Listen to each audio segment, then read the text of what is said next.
Inflation numbers came out Wednesday. Once again, they came in much higher and hotter than what was being predicted by the administration, their media handmaidens, and several so-called experts. And honestly, if you think inflation is fine or prices are down, you haven't left the house in a long time, and you obviously do not shop for groceries yourself. CNN delivering the bad news on inflation that might overcome abortion at the ballot box sounded this way. This just in, inflation is headed in the wrong direction right now. The latest consumer price report just out shows prices up 3.5%. This over same time last year. CNN's Rahel Solomon just looking through it all, just running into the studio to help us out. What are you seeing in this? Hey, Kate. So, yeah, you put it pretty well there that this is moving in the wrong direction. So 3.5% on an annual basis. To put that in context, that is hotter than what we were expecting and certainly hotter than we saw the month prior. If you look at CPI on a monthly basis, sort of a similar trend there, right? So coming in at 0.4% on a monthly basis. That is also hotter than we were expecting, and it sort of matches what we saw the month.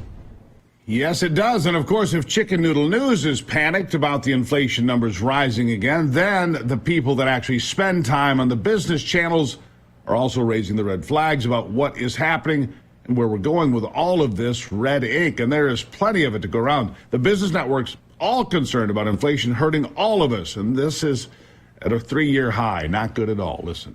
Hotter than expected, 3.5. This is 3/10 hotter than we looked at in the rearview mirror, 3.2. To find a bigger number than 3.5, you're going back to May of last year when it was, I am wrong, September of last year when it was 3.7. And finally, what many would consider the most important number, year over year, CPI core, 3.8. Hotter than expected equals the rear view mirror. To find a higher number, January was 3.9. And what's the lowest it's been of late? Well, 3.8. Our last look and what we have today actually is the lowest since 3.0 in April of 21. The issue is it's still running hot.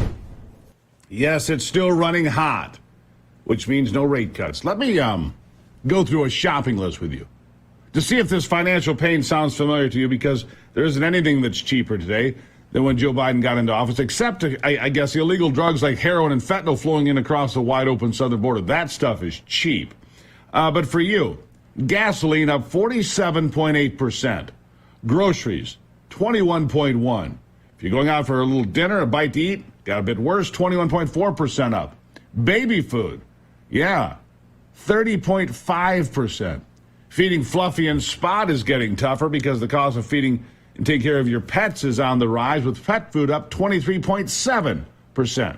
Rent, if you're a renter, it's up 21%. Electricity, 28% plus.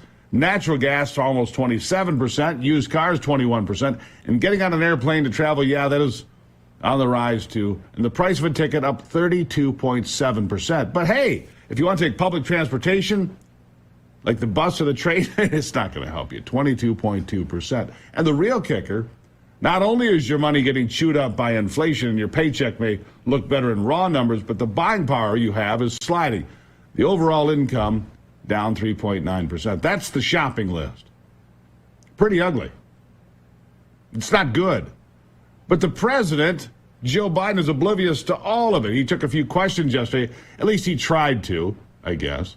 The Davos crowd, the globalists ramping up the whole thing. Listen to this from the president. Last month, you predicted the Federal Reserve would cut interest rates thanks to falling inflation. But today, data showed that inflation rose more than expected for the third straight month. So how concerned are you about the fight against inflation stalling? And do you stand by your prediction for a rate cut? Well, I do stand by my prediction that before the year is out, there'll be a rate cut. This may delay it a month or so. I'm not sure of that. We don't know what the Fed is going to do for certain. But look, we have dramatically reduced inflation from 9% down to close to 3%. We're in a situation where we're better situated than we were when we took office, where inflation was skyrocketing. And we have a plan to deal with it, whereas my opposition talks about two things. They just want to cut taxes for the wealthy and raise taxes on other people. And so I think they have no plan. Our plan is one I think is still sustainable. Joe Biden has no plan whatsoever except to raise taxes on everyone that they can find. Every single person they can find, they'll raise taxes. They want to raise taxes. You heard this yesterday, maybe. They want to raise taxes on the sale of a business to 44.6%. They want to raise taxes on small business owners by making it pass-through income. So if you have an S corporation or an LLC, your tax burden could be 39.6%. Yeah. I can tell you, unless Jerome Powell is going to weaponize the Fed and lower rates for political reasons alone, the rate is not going to be coming down anytime soon. And remember, we were told the rates were going to get cut a half dozen times this year. And if that had been possible, it would have been a huge boost for Biden to hang on to the White House. But that's not happening. In fact, it's less likely every time inflation rises. If you haven't noticed, the price of oil, gas, gold, all on the rise.